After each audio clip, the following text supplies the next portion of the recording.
You will now be interpreting in Mr. Barstow's 12th grade world history class. The students are studying about the effects of World War II on the Soviet Union. All right.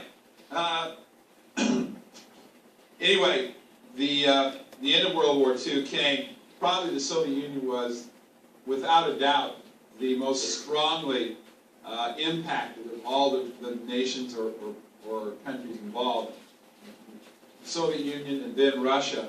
And to give you an idea, and these are figures that were released by the Soviet Union at the end of World War II to the United Nations. Since these were released in 1945, most people say they've been doctored. And I'll explain what I mean by doctored in a little bit. This, like I said, was reported by the Soviets during what they called World War II, the Great Patriotic War. Between 20 and 30 million dead. That would be mainly civilian, not all military, obviously. Total or partial destruction of 1,700 towns, 70,000 villages. There again, the distinction between town and village would be a demographic distinction, like probably population. Anything under 2,000 would be a village, anything over 2,000 would be a town, so that's what that refers to. 6 million buildings, 84,000 schools, 43,000 libraries, 31,000 factories, 1,300 bridges, 137 tractors, 49,000 combines, 7 million horses, 17 million cattle, 20 million hogs, and 27, and I just threw in 3 sheep, just for the heck of it. Now, reactions to that. Not funny if you're a sheep. Yeah, I wouldn't be laughing if I was a sheep, I know. But what, just initial reaction to those numbers? Sincerely aghast. Sincerely aghast?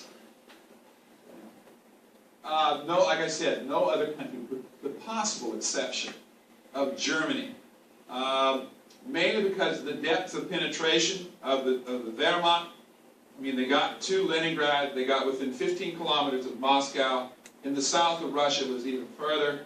And also the enmity and the acrimony that existed between the Soviets and the Germans. They hated each other.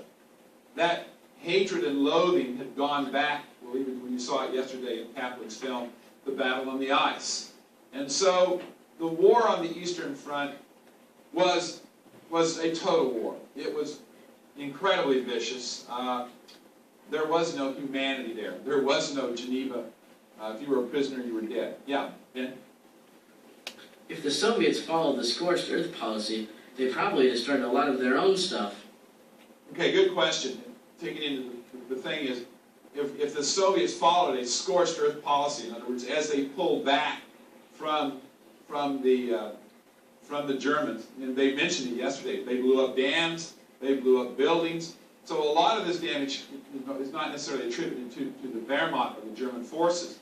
The Soviets did it themselves. I'm sure that they would say whether you blow up a bridge yourself to prevent the Germans from advancing, or they blow it up. The point is the bridge is gone. One thing that a lot of people in the United States don't pay too much attention to is this, the number of livestock that was lost. In an agrarian society, where probably still 60% of the people relied on producing the food themselves in their farms and stuff, man, a lot of people were starving to death. I mean, famine, food shortage, which were massive. Yeah. Russia's factories and things were behind the times then. And then, with the war destroying stuff, they're still behind. Still there today. If you want to see the effects of World War II on the Soviet Union, go to Russia today. Boris Yeltsin will still tell you a lot of his problems don't result from what's occurred in the last 2 or 3 years, but what happened from 1939 to 1945. Or if you really were a pessimist, you go all the way back to World War I. These people have not had a chance to catch their breath, except for the brief period during in the 50s. One thing that the Russians did, and the United States stood by and let them, was they had wholesale, what should I say, confiscation of industrial might of Czechoslovakia, Germany, Poland. They loaded whole factories, whole cities, heavy industry onto Russian trains and shipped it back and started their own factories. So they shredded Eastern Germany and Eastern Europe. They looted it effectively. Now, I'm sure the Russians say, hey, we didn't loot it. We're just taking back what you guys destroyed. And it did help to a certain extent. But it's still, you're talking about an infrastructure here that you just cannot recreate overnight. Yeah?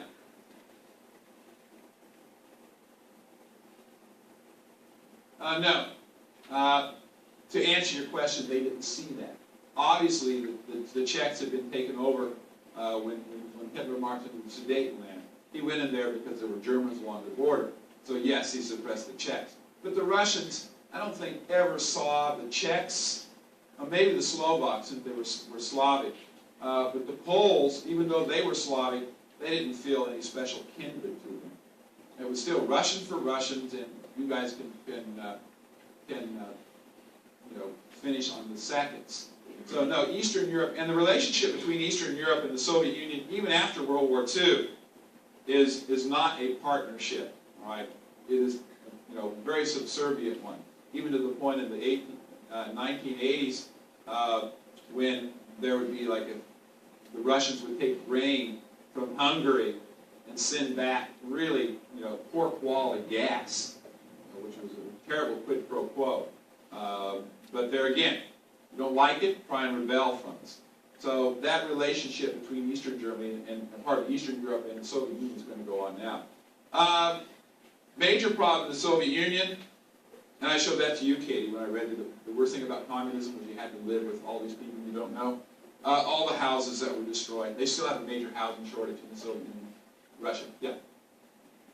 So, I'm wondering, for the cattle, what percentage of all the Soviets' cattle were destroyed? Okay, as far as percentages, of total cattle population, it's a good question.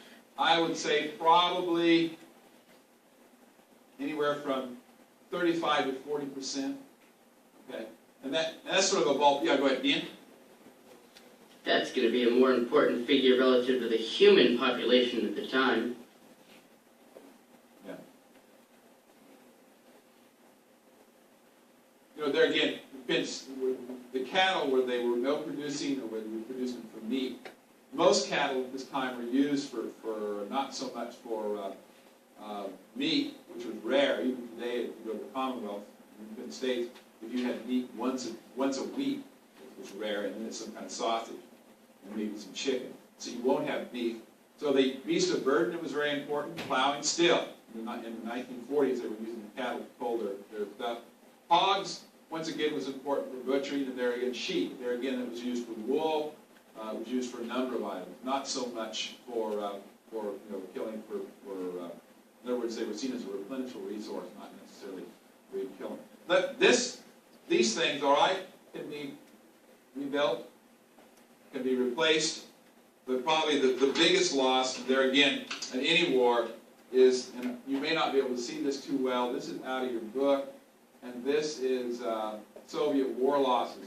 And what it is it looks at the population. And so Soviet war losses in World War II were about 20 million. That has been upwardly revised to around 35 million now. Because we found out about 3 years ago that the Soviets lied about the number of people died during World War II.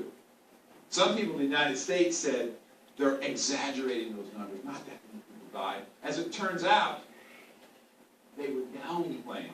They lied. There were actually more people killed. Why?